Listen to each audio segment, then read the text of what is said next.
Salam,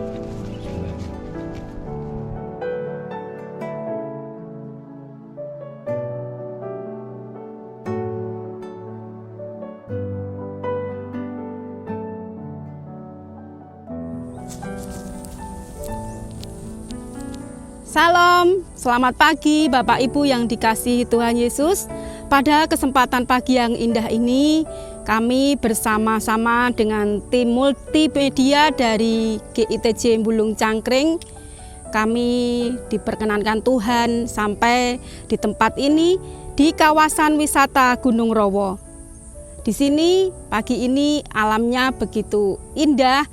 Banyak dari saudara-saudara kita yang sudah mulai membuka warungnya, usahanya sudah mulai berjualan karena keadaan yang sudah mulai membaik di keadaan di daerah Pati ini. Ini adalah tempat yang baik untuk kita boleh bersama-sama dengan keluarga, orang-orang tercinta untuk menghilangkan penat, menghilangkan kebosanan di rumah. Kita bisa datang di tempat ini untuk sekedar menghilangkan lelah. Bapak Ibu yang dikasihi Tuhan Yesus, pada kesempatan pagi yang indah ini kita akan bersama-sama menggumuli kebenaran firman Tuhan dengan satu tema, gunakan lidahmu untuk menjadi berkat. Tapi sebelumnya Bapak Ibu, mari kita akan serahkan semuanya ke dalam pimpinan Tuhan di dalam doa. Mari kita bersama-sama berdoa. Segala puji dan syukur Tuhan kami naikkan ke hadirat-Mu. Terima kasih Tuhan Yesus atas setiap anugerah-Mu, kesehatan yang Kau berikan bagi kami, sehingga terbukti pada kesempatan yang indah ini Tuhan, kami boleh mempersiapkan hati kami, pikiran kami Tuhan, untuk kami boleh menerima taburan firman-Mu. Urapi kami Bapa, berkati hamba-Mu ini yang tidak ada apa-apanya, kiranya apa yang kami sampaikan Tuhan adalah wahyu dari Tuhan. Kiranya apa yang kami sampaikan menjadi berkat bagi kehidupan rohani kami. Mari Bapa, berfirmanlah atas kami, berbicaralah atas kami Tuhan, karena kami siap menerima taburan firman-Mu. Hanya di dalam nama-Mu Tuhan Yesus Kristus, kami mengucap syukur. Haleluya. Amin. Firman Tuhan pada pagi hari ini, kita akan bersama belajar dari kitab Yakobus. Kitab Yakobus pasal yang ketiga, ayat yang pertama sampai ayat yang ke-12. Demikian firman Tuhan. Dosa karena lidah. Saudara-saudaraku, janganlah banyak orang di antara kamu mau menjadi guru. Sebab kita tahu bahwa sebagai guru, kita akan dihakimi menurut ukuran yang lebih berat. Sebab kita semua bersalah dalam banyak hal.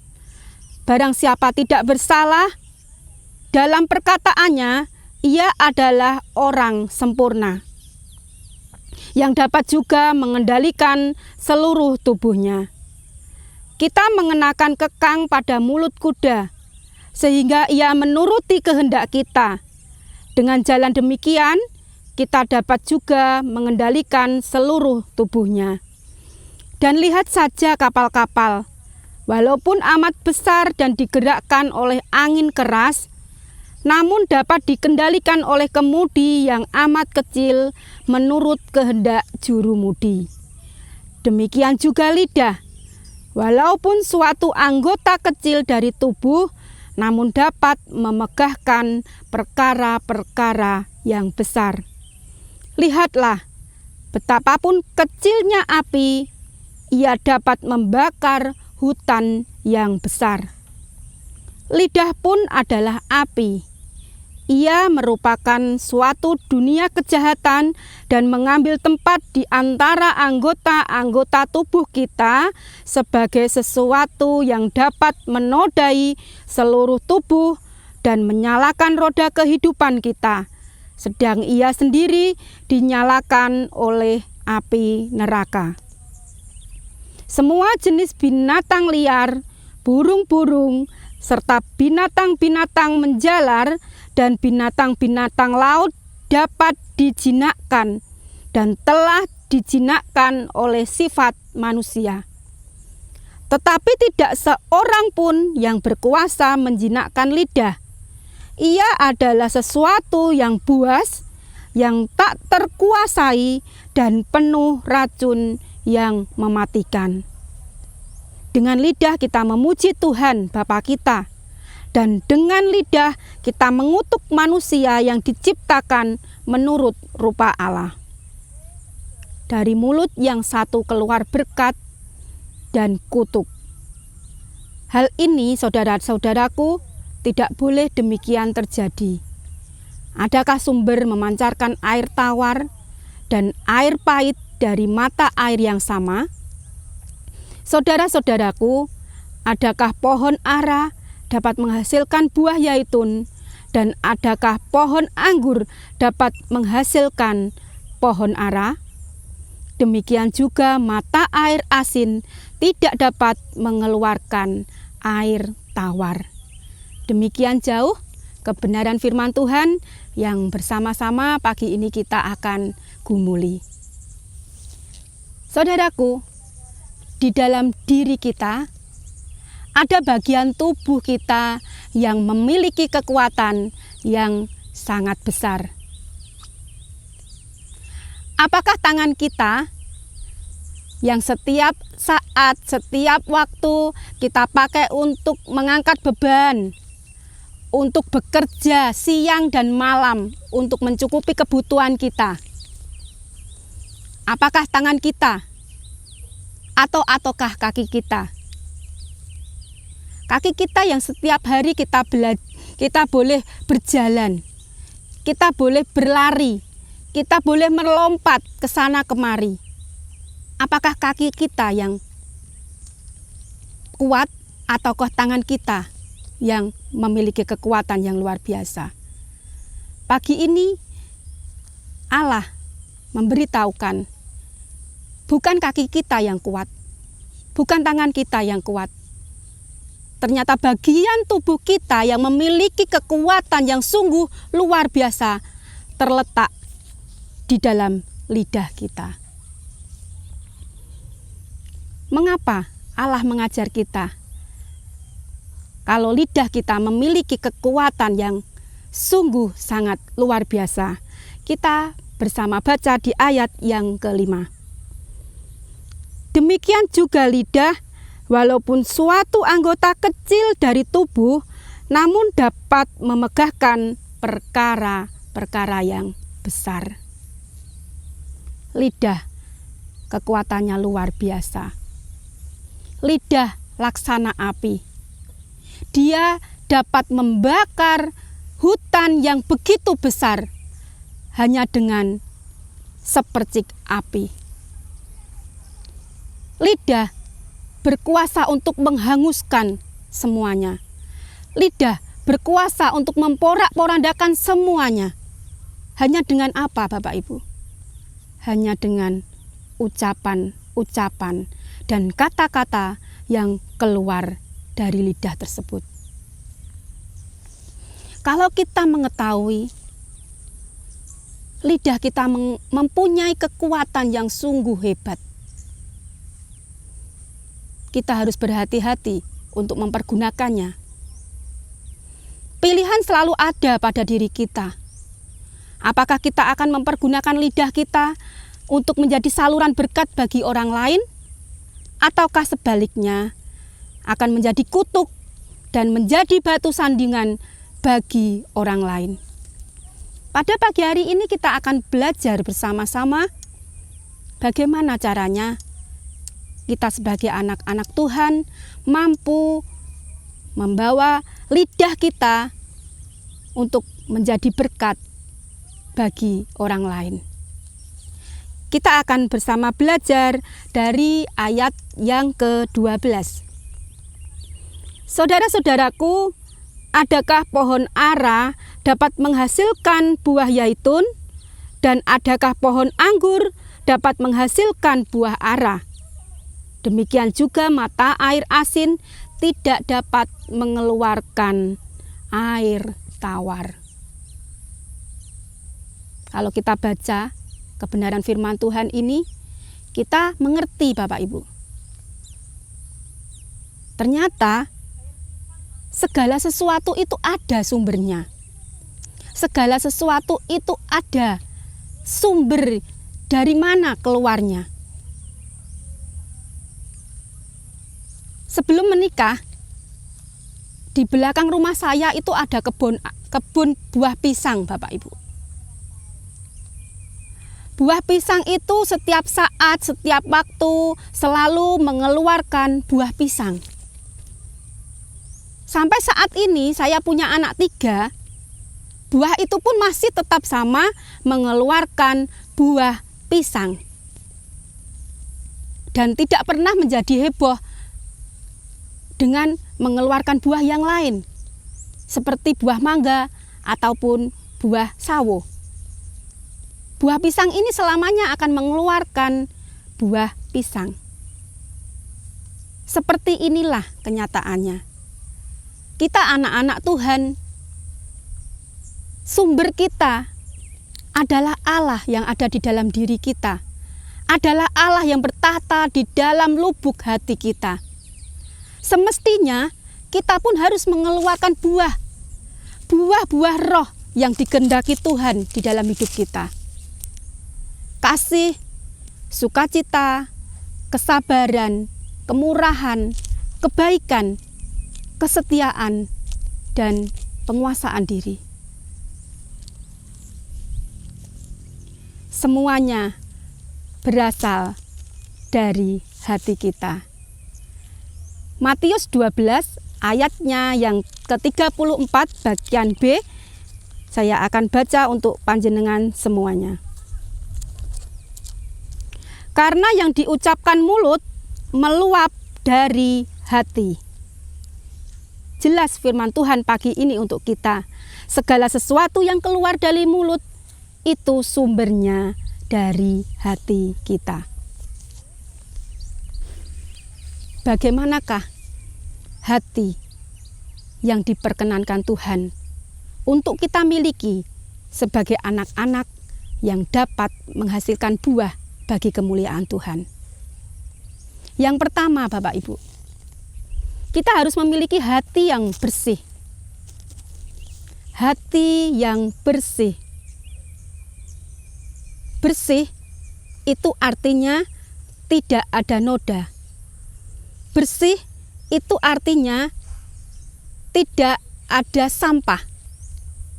Kalau kita di rumah, kita tidak memiliki kebiasaan yang baik, kita ceroboh, kita tidak suka menyapu lantai, kita tidak suka mengepel lantai, sampah di mana-mana berserakan. Apa yang terjadi dengan kesehatan kita, Bapak Ibu? 1 hari, 2 hari kita pasti masih tetap aman. Tetapi lama-kelamaan jika kita biarkan demikian, kesehatan kita pasti akan terganggu. Batuk menyerang, pilek menyerang, karena kesalahan kita tidak sering membersihkan rumah. Demikian juga dengan hati kita. Jika hati kita masih kita simpan kotoran-kotoran, sampah-sampah kita biarkan melekat di dalam hati kita biarkan kekecewaan ada di dalam hati kita biarkan kekhawatiran, luka batin, kecemasan itu ada di dalam hati kita, maka lama-kelamaan kita pun akan merasakan sakit dalam hati kita. Kalau kita sebagai anak-anak Tuhan, hati kita sudah sakit, Bapak Ibu, apa yang terjadi? Sakit itu akan terus-menerus bertambah menjadi kronis, dan akhirnya apa yang akan kita alami? Kita akan mengalami kematian secara rohani. Kalau kita sudah mengalami kematian secara rohani, iblis akan bersuka cita. Iblis akan bersorak-sorai karena kita tidak dapat menikmati sukacita dan damai sejahtera Allah. Untuk itu Bapak Ibu, pagi ini Allah mengajar kita, mari buang segala sampah-sampah, segala iri hati, segala sakit hati, segala akar kepahitan, kekecewaan, kekhawatiran di dalam hati kita. Buang itu sampah. Itu tidak berguna bagi kesehatan rohani kita. Tetapi itu akan menjadikan iman kita menurun dan akhirnya kita akan lumpuh dan mati secara rohani. Poin yang pertama, bersihkan hatimu dari sampah. Bersihkan hatimu dari hal-hal yang tidak berkenan di hati Tuhan. Untuk poin yang kedua, milikilah hati yang suci. Hati yang suci, hati yang tulus. Cinta suci, cinta yang tulus. Suci berbeda dengan bersih, Bapak Ibu. Hati yang suci itu pasti hatinya bersih. Tetapi kalau hatinya bersih, belum tentu hatinya suci. Bapak Ibu yang diberkati Tuhan, kalau kita memiliki hati yang suci, kita pasti ada ketulusan di dalam hati kita. Cinta kita tidak setengah-setengah.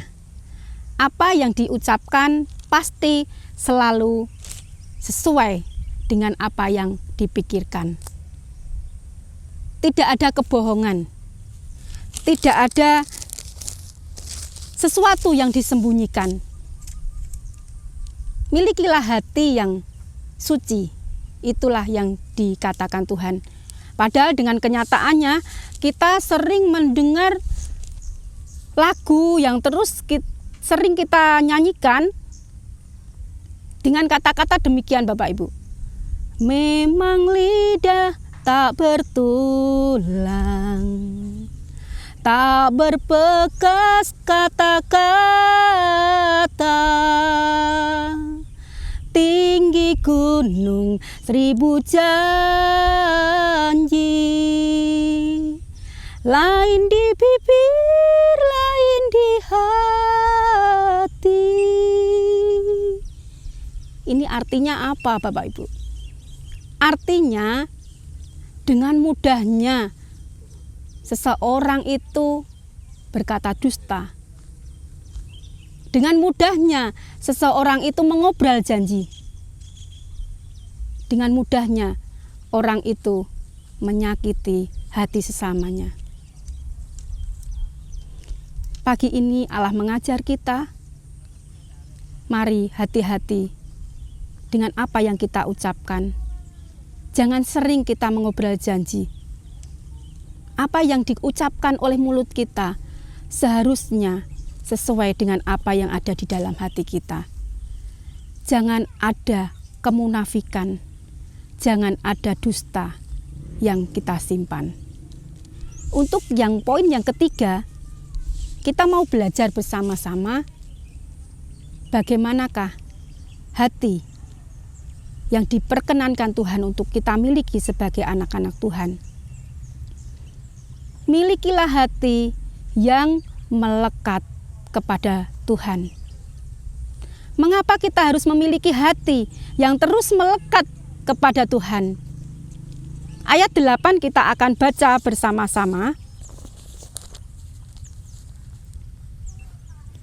Tetapi tidak seorang pun yang berkuasa menjinakkan lidah. Ia adalah sesuatu yang buas, yang tak terkuasai, dan penuh racun yang mematikan. Inilah alasannya mengapa kita harus memiliki hati yang terus melekat kepada Tuhan. Jika kita boleh bayangkan, seandainya hati dan lidah kita ini kita umpamakan seperti sepeda motor, Bapak Ibu. Mungkin kita akan dengan bebas menggerakkan hati dan lidah kita sesuai dengan keinginan kita tanpa sebuah perlawanan. Tetapi hati dan lidah kita bukan barang mati, Bapak Ibu. Bukan seperti sepeda motor. Tetapi hati dan mulut kita ini mempunyai hasrat, mempunyai keinginan, mempunyai kedagingan yang sulit sekali untuk kita jinakkan. Sulit sekali untuk kita kendalikan. Kita harus punya kekuatan yang sungguh amat dahsyat menolong kita untuk kita dapat menguasainya. Hanya satu kekuatan, yaitu kekuatan Allah. Hanya dengan hati yang senantiasa melekat pada Tuhan, hati yang terus melekat pada firman-Nya, inilah terletak kekuatan kita. Karena kita tidak punya kekuatan apapun untuk mengendalikan lidah dan hati kita. Bapak Ibu yang dikasihi Tuhan Yesus Kristus, hanya dengan memiliki hati yang melekat kepada Tuhan, kita dapat memiliki hati yang bersih, hati yang suci, dan hati yang berkenan kepada Tuhan. 3 poin telah kita pelajari pada pagi hari ini. Bagaimana kita bisa mempergunakan lidah kita menjadi berkat bagi orang lain. Poin yang pertama, milikilah hati yang bersih. Jangan ada sampah di dalam hati kita. Jangan ada sampah-sampah yang membuat kita terus sakit, sehingga membuat mati rohani kita. Bersihkan hatimu. Dan poin yang kedua, milikilah hati yang suci, hati yang tulus, hati yang tidak menyimpan kebohongan. Apa yang diucapkan harus sama dengan apa yang di dalam hati. Dan poin yang ketiga, milikilah hati yang terus melekat kepada Tuhan, karena kekuatan kita sumbernya dari Tuhan. Hanya kekuatan Tuhan, hanya kuasa Tuhan yang mampu mengontrol lidah dan hati kita. Sebagai penutup, saya ingin membacakan di dalam ayat yang pertama. Saudara-saudaraku, janganlah banyak orang di antara kamu mau menjadi guru, sebab kita tahu bahwa sebagai guru kita akan dihakimi menurut ukuran yang lebih berat. Apa yang dikehendaki Tuhan untuk hidup kita pagi ini? Mau tidak mau, di dalam kehidupan kita setiap hari, kita di dalam profesi kita mungkin kita seorang guru. Di dalam gereja mungkin kita guru secara spiritual. Di dalam keluarga kita sebagai seorang ibu, seorang ayah, kita adalah guru bagi anak-anak kita. Bagi diri kita sendiri, kita adalah guru yang mampu mendidik, yang mampu mengarahkan diri kita kemana kita harus bergerak, kemana kita harus berjalan. Kita adalah guru, Bapak Ibu. Mau tidak mau kita adalah guru. Guru artinya bisa dikuku dan bisa ditiru. Kita harus menjadi teladan. Kita harus bisa menjadi teladan dalam segala hal. Untuk itu, jagalah hatimu dengan segala kewaspadaan, karena dari situlah akan terpancar kehidupan. Tuhan Yesus memberkati kita semua. Haleluya. Amin.